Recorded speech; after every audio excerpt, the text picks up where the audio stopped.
The world is distracted by other matters. This issue has not gathered the attention it deserves. I think this Turkish president, Erdogan, is an absolute megalomaniacal grub. And he's won this referendum vote, or at least they've claimed victory. Turks yesterday voted in a referendum to abandon their parliamentary system in favour of this bloke in a virtual presidential autocracy. Now, it's one thing to ask for the power. How the hell, who are these 52% who've given him this power? The proposed new constitution would abolish the Prime Minister's office and massively increase the power of the President. He would have the power to appoint and dismiss ministers and judges and dissolve the Parliament. He or she, when he intends it to be him forever, would have complete power over Turkey's budget. He continues to eliminate all opposition. They hardly got a look in this media campaign opposing the yes vote. In February, he dismissed 4,400 public servants, including teachers and police officers, some of whom had made clear their intention to vote no in the referendum. Last November, he dismissed 10,000 public servants and had the leaders of Turkey's third largest party, the pro-Kurdish People's Democratic Party, arrested and jailed on suspicion of links to terrorism. This bloke's an Islamic State supporter, Erdogan. Following the failed coup against him on July 15 last, he sacked 110,000 public servants, academics and military personnel, and he arrested 47,155 more. Now, he's gone for more power, which has been yielded to him in the last 48 hours.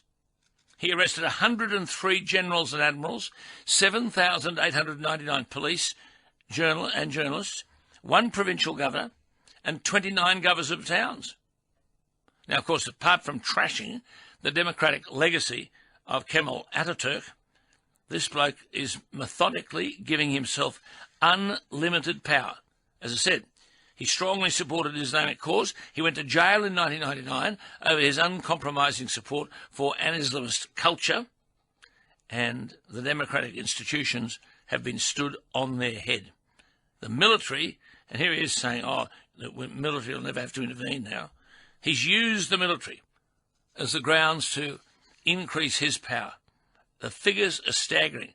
The licences of 21,000 staff in private schools were revoked last year. He demanded 1,577 university deans go. He fired 20,000 employees at the Education Ministry.